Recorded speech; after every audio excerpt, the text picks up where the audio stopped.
Let's hit it on that. Bam. Q. It looks like it adjusted everything rightly. Let's listen and see. Okay, it got almost all of them right. So it's not perfect in analyzing, and that could either be a little bit of just the AI of Studio One, or probably that my timing was so off it didn't know what to do with it. It's probably more likely the latter. And you can tell two ways. One, by listening, of course. This last section sounded funky. But two, by, if you look visually, you'll see these two sections of audio are dark red. Bright red, let's say. Dark and bright sound different, but it's a very deep red color compared to everything else. That's Studio One trying to tell me, hey, I stretched this one probably more than I needed to. Why don't you come take a look at this and manually adjust it? The way you manually adjust it is by changing the tool that you're using to this bend tool. So 99% of the time, I'm using these two tools right here, which is the arrow and the marquee tool or the range tool. But occasionally when I'm doing this, I switch to the bend tool. And this allows me to do a couple of things, to take a bend marker and move it where it needs to be. But it also allows me to just get rid of superfluous bend markers that don't really need to be there. It thinks this is the downbeat, but it's not. So I'm going to double click on this to get rid of it. And you'll see, okay, the red goes away. And now we can see, yeah, this is the downbeat that needs to be right here. And we can fix that manually. Over here, kind of same thing. Whatever that red is, let's just double click to get rid of it. And then we can see this one needs to be a little bit over to get right in line. Now it should sound right. Let's take a listen. Right on the beat. And you'll notice even when you zoom in, it's really trying to make the downbeat be the loudest part of the shaker. So a shaker is a unique thing where the transient is more in the middle of the waveform. Shh, right? Shh. There's that little bit of a fade in and then the actual sound. And Studio One is smart enough to know that that's there. But it's going to make mistakes because it's really, it's working fast and sometimes it misses them, especially if it's a lower volume piece of audio. So this tick, tick, tick sound that I did, this beautiful hi-hat sound, it's pretty close, but what happens if we go ahead and quantize that? Okay, might be a little bit tighter now. Perfect. Now you can hear the sound where I hit the keyboard button, so we can remove that.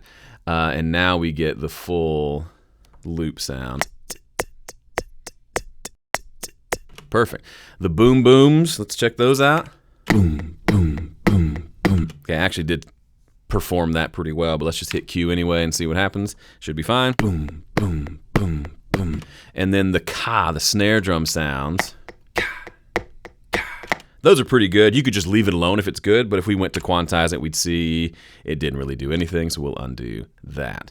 And what's cool is you can do all of this at once if you want to. You can select a bunch of audio and just say, hey, quantize this junk, and it'll do it all at once. But now we've got this loop that sounds pretty in time compared to how it sounded when I first recorded it. Boom, boom, boom, boom, boom, boom, boom, boom, boom, boom, boom, boom. Now that's something we can say, groovy. Let's just bounce all that to audio files, and now we can loop those suckers, and we've got ourselves a loop. Boom, boom, boom, boom, boom, boom, boom. You can hear the keyboard press in there, and so we'd want to edit that out before we make the loop, but you get the idea. Now the other thing, let's undo that, undo that, undo that. The other thing is if you want to get a little more tweaky and maybe you don't trust the automatic adjustments and you want to maybe make that a little more custom to whatever it is you're adjusting, see this button here at the top of the menu bar, the audio bend button? If you press that, it tells you kind of what it's doing. So it's in sensitive analysis mode. You can analyze the audio over and over if you want. You can set the threshold for how loud, which sounds are we listening to? Is it just the loudest ones or is it every single sound? You can turn the bend markers on and off. So this just lets us see, we can see the bend markers. We can make them go away if we don't want to see them. What I typically do is once I get it where I like it, I will do Command B on the Mac, Control B on the PC to bounce it as a piece of audio because I don't want it doing the time stretching every time in real time. And then here's an important spot. You can set it to different types of time stretching. So for this, it's all percussion, so I set it to drums. But if you have something that's more of a polyphonic or monophonic instrument, you can set it to these. So if it's a solo instrument playing one note at a time, pick solo. If it's more like a guitar, use the sound. And then tape, I haven't messed with much, but it's worth checking out.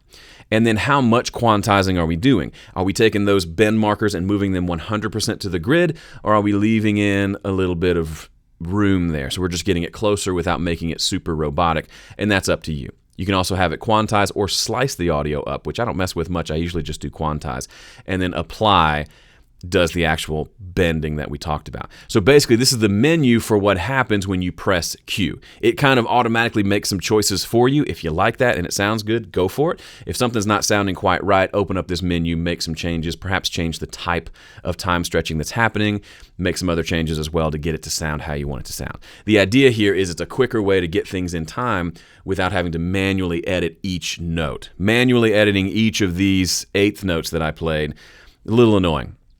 Or 16th notes, whatever they are. If I can do it quickly by pressing Q and it sounds good and works, I'm happy. So there you go, a little bit of a crash course in how to do this Q quantizing audio thing. If you haven't messed with it, it's worth diving into. You can certainly mess things up if you get too aggressive with it, but it's a handy tool to have in your toolbox. If you want to dive in deeper into all the ins and outs of how quantizing works in Studio One, both for audio and for MIDI, so some of the more advanced stuff that you can do in addition to this, you need to become a Persona Sphere member, because Gregor, I believe, and the date this video goes live, tomorrow, he's got a Sphere exclusive video that goes deep into all this quantization stuff. So you're not going to want to miss that. Become a Sphere member today. Thanks for watching. See you in the next one.